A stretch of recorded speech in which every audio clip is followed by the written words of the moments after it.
because fertility conversations are some of the things that are not spoken about in Africa. And it is really a step in the right direction that we are taking, talking about things that matter to the people in Africa that have been a taboo for many, many years. And we are starting to talk about that. And the next speaker online is Mandy Rodrigues.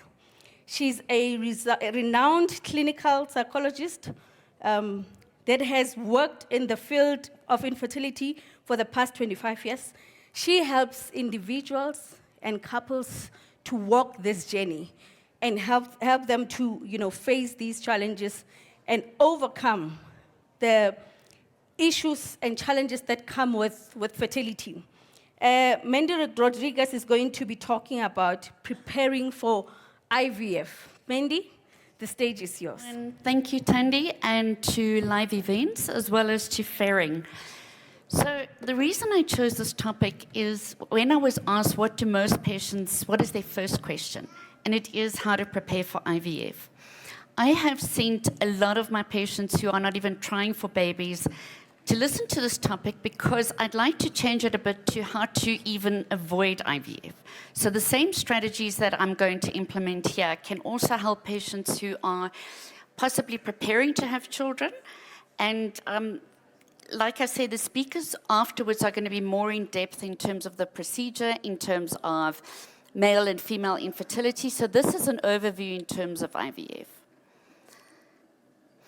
So I've broken it up into 3 stages. The first one being this anticipatory anxiety, and we all know about the the roller coaster of infertility. So I'm going to be addressing that because the first thing we do when we face with the possibility of IVF is this huge fear of getting on that roller coaster. We then wait in line and we think, is it going to be as bad as what everyone's told me, or is it maybe going to result in this positive result? And we're not realistic maybe about the statistics. And lastly, there's certain tips on what we can do. So I grew up in Boksburg, and every weekend in the holidays there was a fair that used to come there, and somebody used to build it up, and it used to be quiet, and you could kind of go on any ride you wanted, and it was cheap, and the same guy who was building the ride was the same guy who was selling the tickets, and nothing ever happened to us. We were absolutely safe on that roller coaster. And then when I was 20, I went to Disney World, and I saw the difference. And you'll see why this is important now. When I look at that roller coaster in Boksburg versus Disney World was not constructed overnight. There were queues and queues to get in. The tickets were very expensive. But they told us what to expect on every ride. When you go to Gold Reef City, you know this is a fear factor 10, this is a 2, you know exactly what to expect. Now, if we look at infertility at the very beginning, and even before we try, couples sit together and they start talking about what are we going to do. And the research shows that couples are originally together in this decision, and they do their research, and then they decide we're going to do IVF. And they gather information and they stand in this queue because suddenly there's this urgency that I've got to get started. And it might be because you've got low AMH levels, or there might be some urgency to do it. You might not have the luxury to wait. You then know that this ride is going to be rough. So you get on and you don't know how rough though. And there's tears and there's crying and there's the rides go slowly up and they go slowly down. Some people don't make it past aspiration. So they get off the roller coaster ride. But most of us continue, and then we suddenly in that 2-week wait. And it's, do I test? Do I don't test? What do I do? What are my statistics? And a lot of people enter this process thinking they've got a 100% success rate, or not having a plan ahead of time. Some of us get that good result, and the rest are left with this acute grief cycle. And I'm not talking negatively here about IVF. I'm going to tell you how we manage it. But this is basically the process that we all anticipate. So even before we start going through it, there's all these questions about why us and trying to make sense of our fertility, and I've done everything right all the time, and why do I need IVF? We then have a look whether it fits in our value system. Does it fit with us religious-wise? There's people bombarding us with information. What clinic do we go to? And then we start looking at the stats and the money. So some people decide at this point that they're going to avoid it completely. And I've got lots of patients who come years down the line, and by now it's too late to do IVF. They have to use donor eggs or maybe donor sperm because they've avoided that original decision that they needed to make. Sometimes they use other options, and sometimes we decide we're just going to crash through that wall and we're going to do it. Now, we've said Louise Brown is turning 44, so she was the first IVF baby born. If we look at the history of IVF or the history of infertility, there's always been a little bit of a psychological component to it, from the ancient Greek times all the way to the mid-20th century. But most of the time, this has been focused on women having the problem. And I think with Louise Brown, it was very important that it was the union of the egg and sperm, which makes it a couple problem right now. Now, along with these great advances in infertility, unfortunately has come changes in the modern world, which has made this even harder for us. We've all got more educational opportunities. We live in this highly competitive society, and this was very interesting here for me. Access to information is not only 24/7, where we time urgent all the time, but in fact, if you look at YouTube, and patients were showing me, and I do it too, if I watch a video, I put my speed on, is it 1.5? I don't know, but it goes at 200% or 2, so that you're gathering information all the time and you access to it all the time, so we naturally becoming time urgent. Double income families, professional careers, and this has created more stress and lifestyle changes. So when I was speaking about that roller coaster at the beginning, this is very important. So I'm part of this committee, the European Fertility Society, and we just, during COVID, we rolled out this accreditation of fertility clinics for psychological support of patients. All along in the world, we've always had a look at the medical facility, the rooms, the scientific procedure, but everyone has neglected this psychological stuff, this therapy support groups, one point of contact throughout your treatment, and they've only realized now that patients, in fact, choose a clinic based on how they cared for, not necessarily results. In fact, all the research they have here is that a patient will actually go to another clinic where they're treated more as a person and they're looked at holistically more so than the results. They'll sacrifice a bit of that. And so I'm also chairperson of the counseling arm of SASREC, and I'm very pleased to say SASREC has brought this to South Africa as well. We have always looked at SASREC accredited clinics in terms of what are their facilities like, what are the qualifications like, what are the medical staff like, what are the results like, but this year is the first time ever we've had a look that 40% of patients, by the time they present to our clinics, are already stressed. They've got post-traumatic stress, they've got anxiety, they've got depression, and we're encouraging clinics to look at this. And I'm going to tell you how to possibly avoid having those. And it's an entire multidisciplinary team. We're looking at the nurses you're exposed to, the psychologists, the counselors, the doctors. Okay, so now you make the decision to go and do IVF. You've both agreed on it, and you've got to choose a clinic, and you look for a SASREC accredited clinic. You go for your bloods, and then you start looking for support. And that's why this platform is so important, especially tomorrow. We'll have the support zone where we can understand what kind of support is offered to us, whether it be in terms of loss, whether it be in terms of donor gametes, whatever it might be. We're going to look today at stress, diet, and nutrients, which I'm going to go through now. The money issue will come up just now, and then most important is this plan here at the bottom, which I'll address at the end. Like I said, SASREC accredited clinic, and all of our aim is to improve time to pregnancy. And the results are saying that if patients are feeling better about themselves, however we make them feel better and feeling more empowered, if their marriages are more stable, they have far more a quicker time to pregnancy or quicker time to conceive. And what's important with this accreditation is men are included. Historically, we have always kind of left the women to go for the ultrasounds and make the decisions. From now, we have to include the men for those who have spouses or partners. Now, the big question, if we look at stress, everyone says, does stress impact on IVF? And I'm going to say no, it doesn't.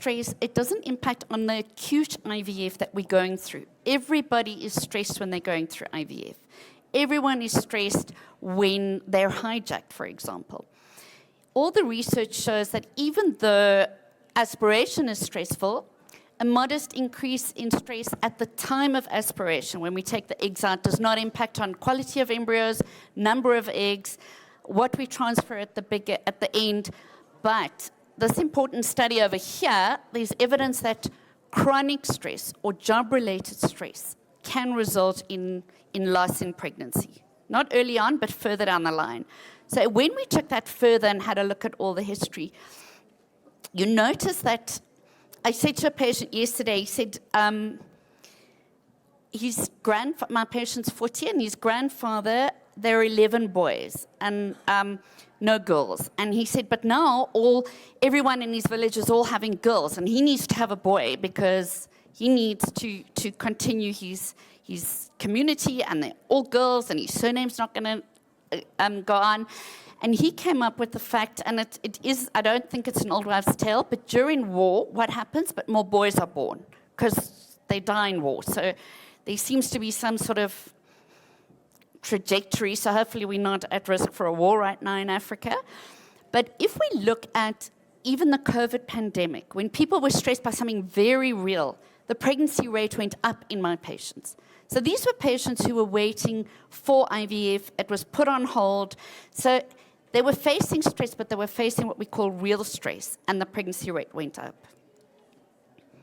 So in the 1990s, we were looking at type A behavior. I'm sure you all know what it is. It's men who have recurrent heart attacks, and they've got a specific personality type. So it was back in the 60s, even if these men stopped smoking, stopped eating red meat, lost weight, they would all be prone to a second myocardial infarction. And we know that if you've had one heart attack, you're more prone to a second. And that's where type A came up. So it was the two receptionists that saw that the men would pace in a line in front of their chairs because they were time urgent. They were irritated that the cardiologist was running late, and the front of the chairs needed to be reupholstered all the time. So they picked up this time urgency because they would sit on the edge of their seats. These men were also cynically hostile. They would lose it with the receptionist. They would get angry. They would swear and scream. But the interesting thing about that, so they were cynically hostile. They got off it very quickly. So they realized if we going to do a mitral valve repair or a bypass surgery, patients need to go through, in the US, they need to go through a stress management program, or that bypass is not going to work. And so Medframe Clinic and a PhD student, together with UJ, started looking at, can we pick up a certain personality type in women presenting with endometriosis? And they did a whole lot of tests on them in the 90s. And they came up with these women were all time urgent. They weren't necessarily cynically hostile, but they were perfectionists. And when I say perfectionists, it's not in terms of neatness and organization and OCD, and it's not what we typically think. That is the severe perfectionist. They all didn't like being in control, out of control. They were black or white thinkers, all or nothing thinkers, high expectations of themselves, high expectations of others.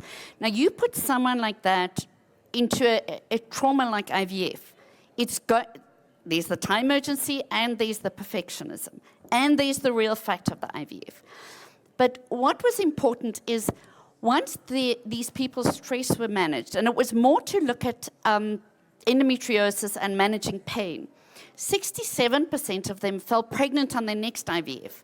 So back in the 90s, so they recruited patients who were presenting with pain or infertility, and their time to conceive was more than 1 month, and they were all put through the stress management course.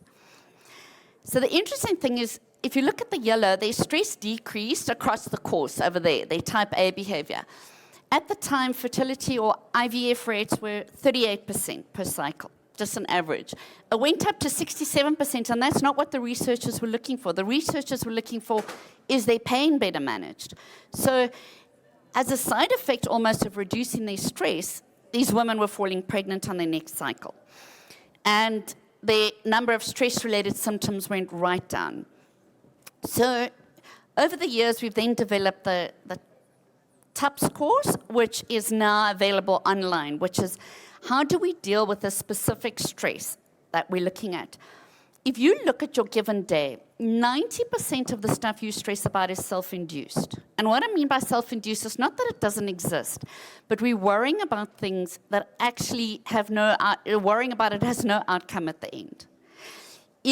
So last year when I did the fertility show, my videos didn't work, they didn't play sound. It's not real, a relaxed person's not going to stress in that. I just spoke across the videos. If my slides didn't pick up, I must just speak without the slides. But if I go out and my car's got no petrol or someone's taken my car, then that is real, because then I can stand up and phone a policeman and get something done. And there's something, if I've got a deadline that I'm facing, I must sit down and do that deadline. I mustn't worry about, look, it's nearly 5 o'clock, and is my font right? Is everything right? Those two things, worrying about those two things is self-induced, and it doesn't make me finish the deadline. So stress is your number one thing. And like I say, there is a systematic, easy way to manage it, even though I know it sounds that it's more difficult than what it is. It's a habit that takes 66 days to change. In your mind, any habit is 66 days. So what else is the other thing? So that's what I'm saying. Before you start IVF, measure that stress. It's very specific, and manage it. If you're not there, then that's okay. We eliminate that. The next thing is diet. And we're going to have dietitians talk, because when we're going through infertility, there's all these different diets we're looking at. There's Banting, and there's low glycemic, and there's Mediterranean, and what do we use? So the dietitians are more adept at speaking about this.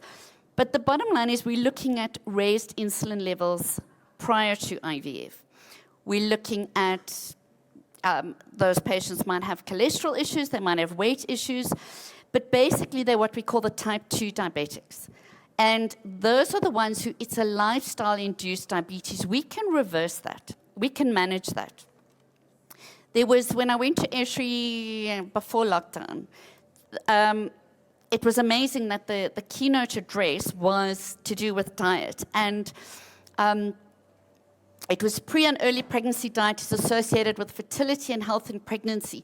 She basically spoke about, does an apple a day keep the doctor away, was her follow-on article.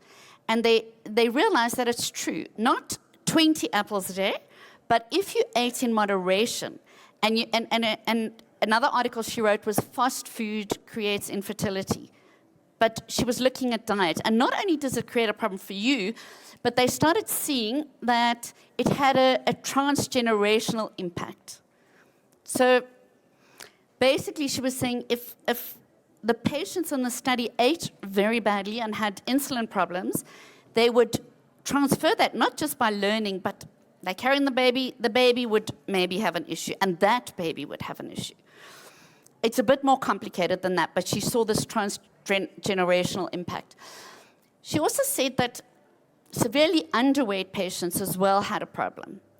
So we kind of want the ideal weight, but how do we do that? If I look at what we did across Europe for looking for a standardized diet across the world, and if you've got no insulin problems and if you've got no health issues, the Mediterranean diet tends to promote fertility. We look at people with PCOS, and Claire will speak about this tomorrow, and people with raised insulin levels, we would then maybe look at something like Banting or low glycemic diets. But you don't have to be obsessive about your diet every day, because what does that do is that it's creating more stress. I'm going to play just 2 little videos that might sound a bit negative, and then I'm going to conclude with saying why they're not that bad. And then the finer details. Who's your Juliet? What's the dynamic in the situation between the two leads? You know, I guess we're all just looking for a happy ending somewhere.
Now, I just want to end off that this process is daunting. I know that. I've done 3 IVFs myself, 26 years ago. They didn't work, by the way. I fell pregnant after the fact, started working in infertility and started managing stress and diet. I know that the one way to get peace of mind and the one way for this not to be all-consuming is to make it predictable and start thinking about IVF as a very, granted, an expensive investigative procedure.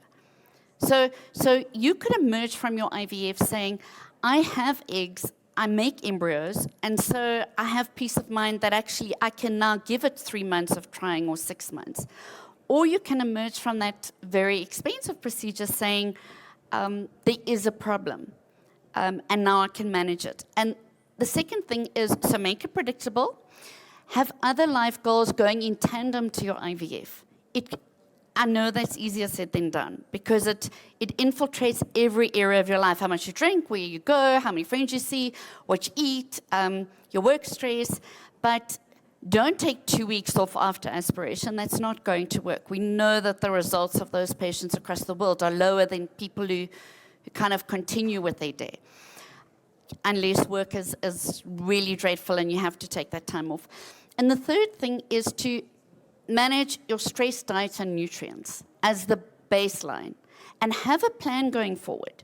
The worst is to go through an IVF and you say to yourself, when I get this negative result, that's it for me, and there's nowhere to go.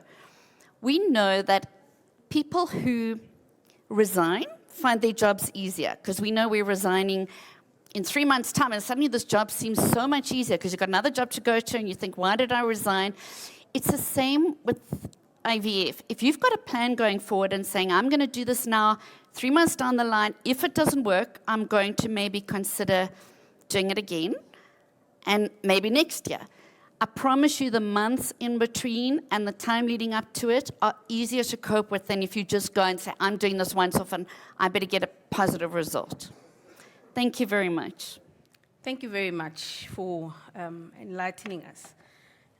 Actually, I just wanted to maybe ask, looking or having listened to you, you spoke a lot about diet.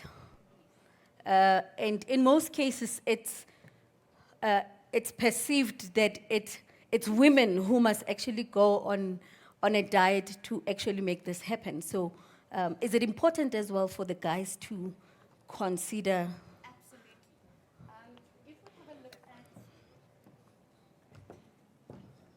If we have a look at studies on sperm and type 2 diabetes or raised insulin, there's definitely an impact of lifestyle factors on sperm, not only diet, but nutrient intake and same as stress. So it's not just up to your wives to stop drinking and stop smoking and decrease their stress. It's actually it's a couple thing. And yes, I think there'll be more speakers today on male infertility and how all these things impact on sperm. So yes, it's both. Thank you.